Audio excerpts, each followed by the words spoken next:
पूज्याय राघवेंद्राय सत्यधर्मरताय च भजतां कल्पवृक्षाय नमतां कामधेनु ओम ಶ್ರೀ ಗುರು ರಾಘವೇಂದ್ರಾಯ ನಮಃ. ರಾಯರ ಅನುಗ್ರಹ ಚಾನಲ್ಗೆ ಎಲ್ಲರಿಗೂ ಸ್ವಾಗತ. ಹಾಗೆ ಇನ್ನೂ ಯಾರ್ಯಾರೆಲ್ಲ ರಾಯರ ಅನುಗ್ರಹ ಚಾನಲ್ನ ಸಬ್ಸ್ಕ್ರೈಬ್ ಮಾಡ್ಕೊಂಡಿಲ್ವೋ ದಯವಿಟ್ಟು ಸಬ್ಸ್ಕ್ರೈಬ್ ಮಾಡ್ಕೊಳ್ಳಿ. ಯಾರ್ಯಾರೆಲ್ಲ ರಾಯರ ಭಕ್ತರು ಇದ್ದೀರೋ ದಯವಿಟ್ಟು ವಿಡಿಯೋಗೊಂದು ಲೈಕ್ ಮಾಡಿ. ನಿಮ್ಮ ಒಂದು ಲೈಕು ಮತ್ತು ಒಂದು ಕಾಮೆಂಟು ನನಗೆ ಮುಂದಿನ ವಿಡಿಯೋ ಮಾಡೋದಕ್ಕೆ ಒಂದು ಪ್ರೇರಣೆ ಸಿಗುತ್ತೆ. ಹಾಗಾಗಿ ಲೈಕ್ ಮಾಡೋದಂತೂ ಮರಿಬೇಡಿ, ಜೊತೆಗೆ ಸಬ್ಸ್ಕ್ರೈಬ್ ಮಾಡಿಕೊಂಡು ಹಾಗೆ ಪಕ್ಕದಲ್ಲೇ ಕಾಣಿಸೋ ಬೆಲ್ಲೈಕನ್ ಮೇಲೆ ಕೂಡ ಕ್ಲಿಕ್ ಮಾಡ್ಕೊಳ್ಳಿ. ನೀವು ಸಾಮಾನ್ಯವಾಗಿ ನನ್ನ ವೀಡಿಯೋಗಳನ್ನ ಫಾಲೋ ಮಾಡ್ತಾಯಿದ್ರೆ ನೀವು ನೋಡಿರ್ತೀರ, ನಾನು ಯಾವಾಗಲೂ ಸಾಮಾನ್ಯ ರಾಘವೇಂದ್ರ ಸ್ವಾಮಿ ಮುಂದೆ ಈ ರೀತಿ ಒಂದು ಜ್ಯೋತಿ ಉರಿತಾ ಇರೋದನ್ನು ವಿಡಿಯೋ ಮಾಡಿ ಇಟ್ಕೊಂಡಿದ್ದೀನಿ. ಇದೇ ವಿಡಿಯೋನ ಹಾಕ್ತಾ ಇರ್ತೀನಿ. ಯಾಕೆ ಅಂತ ಕೆಲವ್ರಿಗೆ ಡೌಟ್ ಇರುತ್ತಲ್ವ, ಇದು ನಮ್ಮ ಮನೇಲಿ ನಡೆದಿರ್ತಕ್ಕಂಥ ಒಂದು ಪವಾಡ. ಹಾಗಾಗಿ ನಾನು ಈ ವಿಡಿಯೋನ ಜಾಸ್ತಿ ಹಾಕ್ತಾ ಇರ್ತೀನಿ. ಅದೇನು ಅಂತೇಳಿ ಇವತ್ತಿನ ವಿಡಿಯೋದಲ್ಲಿ ನಿಮಗೂ ಕೂಡ ತಿಳಿಸ್ಕೊಡ್ತೀನಿ. ಬನ್ನಿ ನೋಡೋಣ.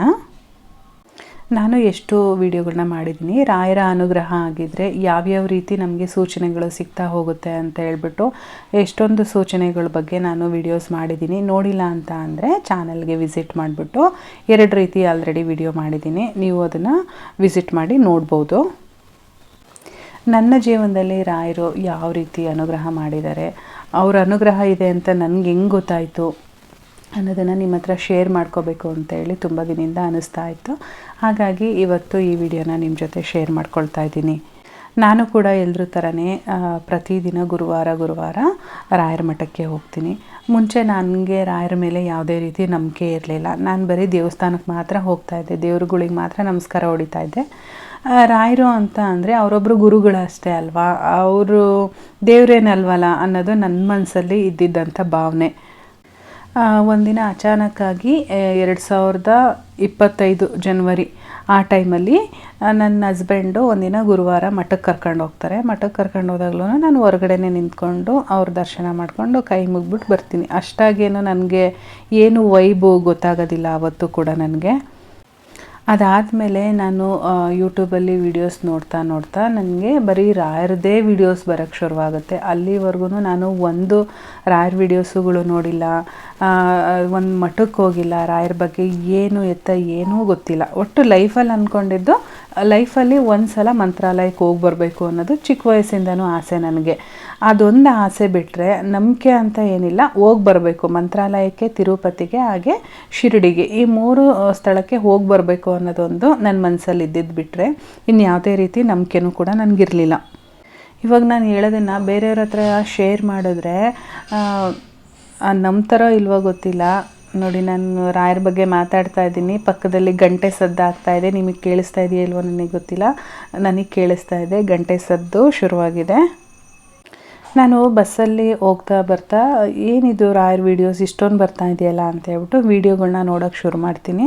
ವೀಡಿಯೋಗಳು ನೋಡೋಕ್ಕೆ ಶುರು ಮಾಡಿದ ಮೇಲೆ ನನಗೆ ವಿಡಿಯೋ ನೋಡ್ತಾ ನನಗೆ ಹೆಂಗೆ ಆಗ್ತಾಯಿತ್ತು ಅಂತ ಅಂದರೆ ನನಗೆ ಹೇಳೋಕ್ಕೆ ಆಗಲ್ಲ. ಅದನ್ನು ನಾನು ಕಳೆದೋಗ್ತಾ ಇದ್ದೆ, ನನಗೆ ಎಲ್ಲೋ ಒಂದು ಕಡೆ ತೇಲಾಡ್ತಾ ಇದ್ದೀನಿ ಅನ್ನೋ ಥರ ಫೀಲ್ ಆಗ್ತಾಯಿತ್ತು. ನನಗೆ ಯಾವ ವೀಡಿಯೋಸು ಎಷ್ಟೊಂದು ಈಗ ದೇವ್ರ ವೀಡಿಯೋಗಳು ನೋಡಿದ್ದೀನಿ, ಎಷ್ಟೊಂದು ದೇವಸ್ಥಾನಕ್ಕೆಲ್ಲ ಹೋಗಿದ್ದೀನಿ, ಎಲ್ಲೂ ಕೂಡ ಆ ರೀತಿ ಫೀಲ್ ಆಗಿರಲಿಲ್ಲ ನನಗೆ. ಆದರೆ ಈ ರಾಯರ್ ವೀಡಿಯೋಸ್ ನೋಡಬೇಕಾದ್ರೆ ನನ್ನ ಕಾಲು ಫುಲ್ಲು ತೇಲ್ತಾ ಇದೆ ಅನ್ನೋ ಥರ ಫೀಲ್ ಆಗ್ತಾಯಿತ್ತು. ಬಾಡಿ ಎಲ್ಲ ಫುಲ್ಲು ವೈಬ್ರೇಟ್ ಆಗ್ತಾಯಿತ್ತು. ವಿಚಿತ್ರವಾದ ನನಗೆ ಒಂದು ಸೂಚನೆಗಳು, ಅದೇನು ಅಂತಲೇ ಹೇಳೋಕ್ಕಾಗಲ್ಲ, ವಿಚಿತ್ರವಾದ ಅನುಭವ ಅಂತಲೇ ಹೇಳ್ಬೋದು. ಆ ರೀತಿ ಆಗ್ತಾಯಿತ್ತು. ಏನೋ ಇದೆಯಲ್ಲ, ಯಾಕೆ ಹಿಂಗೆ ಆಗ್ತಾಯಿದೆ ನನಗೆ, ಯಾರ ಹತ್ರನೂ ನನಗೆ ಹೇಳ್ಕೊಳಕ್ಕೂ ಆಗ್ತಿಲ್ಲ, ಹಿಂಗಾಗುತ್ತೆ ನನಗೆ ಅಂತ ಹೇಳ್ಬಿಟ್ಟು. ಹೇಳ್ಕೊಂಡ್ರೆ ಏನು ಅನ್ಕೋತಾರೋ ಏನೋ ಅನ್ನೋ ಥರನೂ, ಅದು ಹೇಳ್ಕೊಳೋದಾದರೂ ಹೆಂಗೆ ಆ ಅನುಭವನ ಅಲ್ವಾ. ಹಂಗಾದಮೇಲೆ ನಾನೇನು ಮಾಡಿದೆ, ಪ್ರತಿ ಗುರುವಾರ ರಾಯರ ಮಠಕ್ಕೆ ಹೋಗೋಕ್ಕೆ ಶುರು ಮಾಡಿದೆ. ಅಲ್ಲಿಂದ ನನಗೆ ಒಂದು ಜಾಬ್ ಆಪರ್ಚುನಿಟಿನೂ ಬಂತು. ಈಗ ನಾನೊಂದು ಜಾಬ್ ಕೂಡ ಮಾಡ್ತಾಯಿದ್ದೀನಿ. ಆಲ್ರೆಡಿ ಜಾಬಲ್ಲಿ ಮಾಡ್ತಾಯಿದ್ದೆ, ಸೊ ಸೈಡ್ ಬಿಸ್ನೆಸ್ ಆಗಿ ನಾನು ಮಾಡ್ತಾಯಿದ್ದೀನಿ. ತುಂಬಾ ಚೆನ್ನಾಗಿದೆ. ಅದು ರಾಯರ ಕಡೆಯಿಂದನೇ ಬಂತು ಅನ್ನೋದು ನನ್ನ ಅನುಭವ.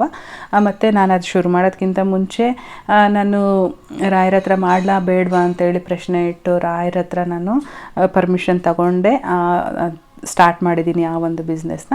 ನೀವು ಕೂಡ ಮಾಡ್ಕೊಳ್ಬೋದು. ಯಾರಿಗಾದರೂ ಇಂಟ್ರೆಸ್ಟ್ ಇದ್ದರೆ, ಮನೆಯಲ್ಲೇ ಕೂತು ಅರ್ನಿಂಗ್ ಮಾಡಬೇಕು ಅಂತ ಯಾರಿಗಾದರೂ ಇಂಟ್ರೆಸ್ಟ್ ಇದ್ದರೆ, ನಾನು ಕೆಳಗಡೆ ಕಾಮೆಂಟಲ್ಲಿ ವಾಟ್ಸಪ್ ನಂಬರ್ ಹಾಕಿರ್ತೀನಿ, ನನಗೆ ವಾಟ್ಸಪ್ ಮಾಡಿ. ನೀವು ಏನಿಲ್ಲ ಅಂದರೂ ಮನೆಯಲ್ಲೇ ಕೂತ್ಕೊಂಡು 20,000-25,000 ಸಾವಿರನ ಅರ್ನಿಂಗ್ ಮಾಡ್ಬೋದು. ಇದು ನಾನು ರಾಯರು ನನಗೆ ಕೊಟ್ಟಂಥ ಒಂದು ಅವಕಾಶ.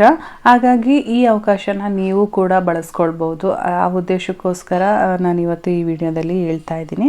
ಯಾರಿಗಾದ್ರೂ ಮನೆಯಲ್ಲೇ ಕೂತು ಅರ್ನಿಂಗ್ ಮಾಡೋ ಆಸೆ ಇದ್ದರೆ ನೀವು ನನ್ನ ಕೆಳಗಡೆ ಕೊಟ್ಟಿರ್ತಕ್ಕಂಥ ನಂಬರ್ಗೆ ವಾಟ್ಸಪ್ ಮಾಡಿ, ಇಂಟ್ರೆಸ್ಟ್ ಇದೆ ಏನು ಕೆಲಸ ಅಂತ ಹೇಳ್ಬಿಟ್ಟು ನಾನಲ್ಲಿ ನಿಮಗೆ ಇಂಟ್ರ್ಯಾಕ್ಟ್ ಮಾಡ್ತೀನಿ.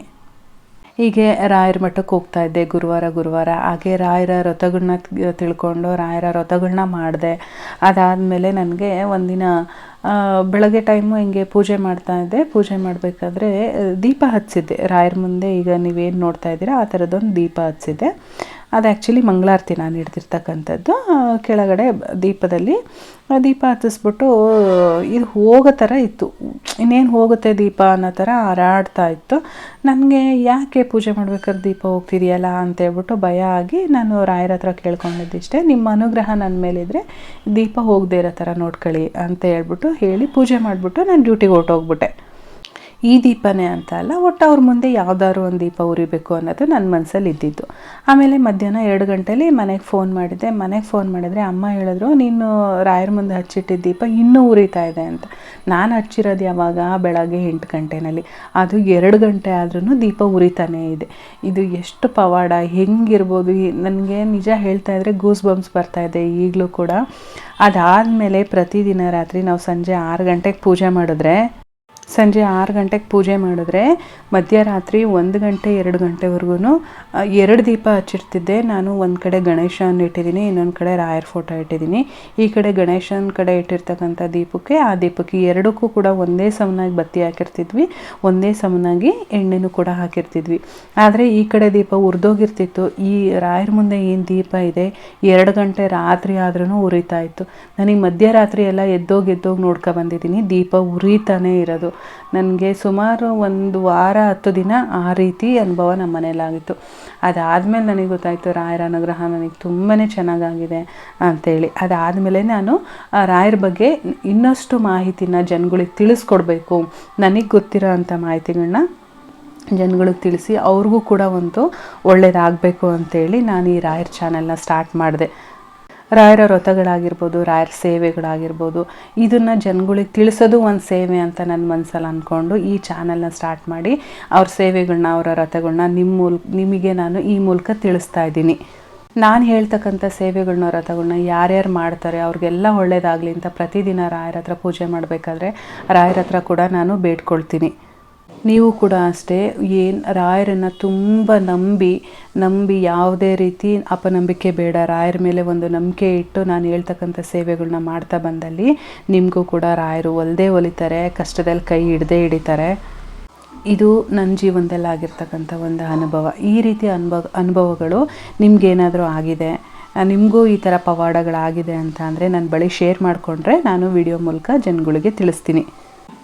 ಸೊ ನಿಮಗೆ ಇದು ನನ್ನ ಪರ್ಸ್ನಲ್ಲು, ನಿಮಗೆ ಇಷ್ಟ ಆಯ್ತಾ ಇಲ್ವೋ ನನಗೆ ಗೊತ್ತಿಲ್ಲ, ಶೇರ್ ಮಾಡ್ಕೋಬೇಕು ಅಂತ ಅನ್ನಿಸ್ತು, ಮಾಡ್ಕೊಂಡಿದ್ದೀನಿ.